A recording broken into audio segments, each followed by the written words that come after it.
At first seeing this presentation, it made me pretty uneasy. I'm not always the best at looking inward and seeing if I'm doing something wrong, or in this case if I've changed at all throughout this course. But here we are, so hopefully I can do my best at finding out how I've changed. The first thing I want to talk about is what I felt related personally to me most out of all of the subjects. The servant leader module I felt was the most closely related to my life. I'm not the most talkative person, nor am I one to stand out in a crowd.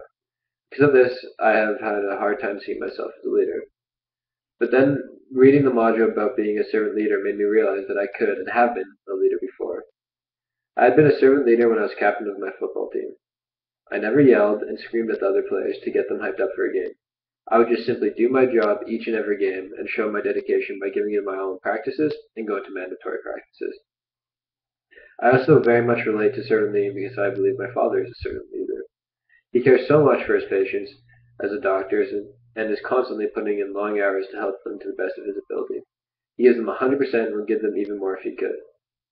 He is my elbow, and because of that I feel strong and wish to be a servant leader.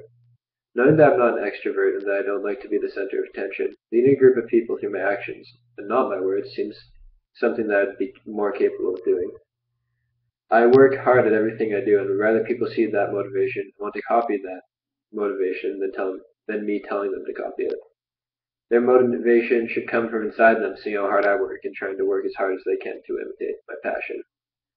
I know now that it is okay that I'm not a loud leader, because not all leaders have to be, or should be for that matter. Sometimes it's important to have a strong figurehead, like a leader of a major company. But other times it is important to have a leader that works hard and isn't the center of attention. This could be as simple as a boss that works just as hard, if not harder, than the people working for him, or a leader that is admired for his or her work ethic and earns the work ethic of his or her colleagues. That is the type of leader I want to be, and I think I'm on my way to becoming. Another topic that I think closely relates to this course is my dedication helping one of my friends get to the gym. He has always been a very athletic person and was a nationally praised gymnast. However, he decided that he no longer wants to be a gymnast because of the constant strain on his body.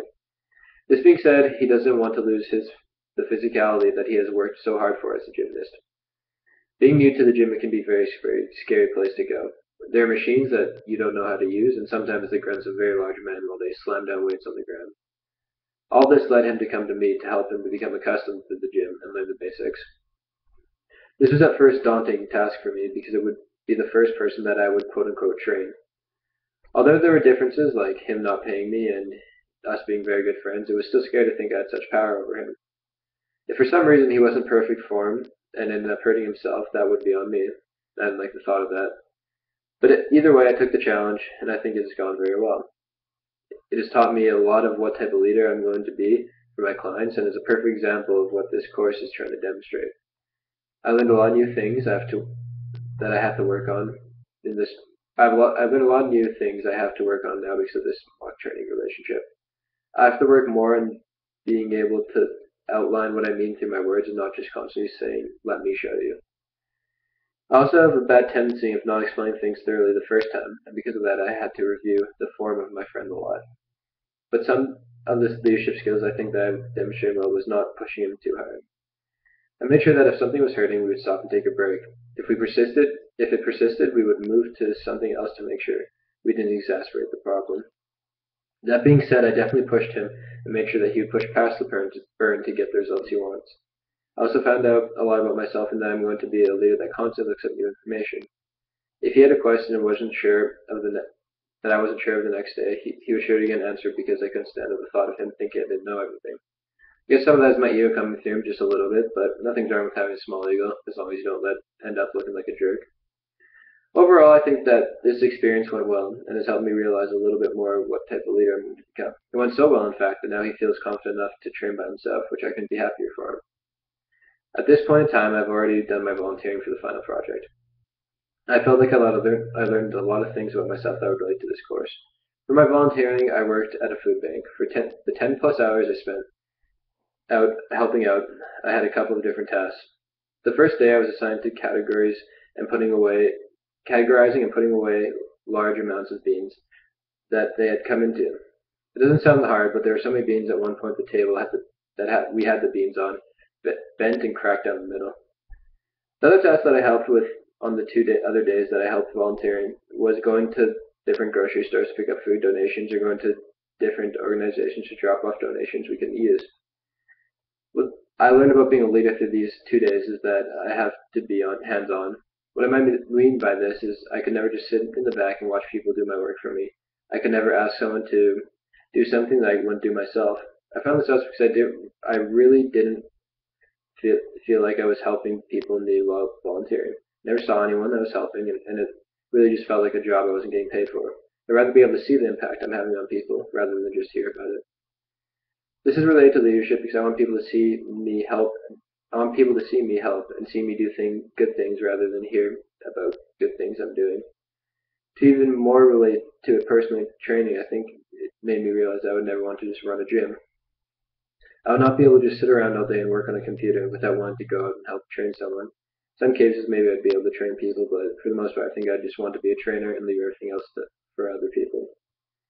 Maybe a little self-conceited, but I want people to know that's me helping them directly, which may seem a little weird because I don't really like being the center of attention, but I think it's different when it's one-on-one compared to being swarmed by a large group of people.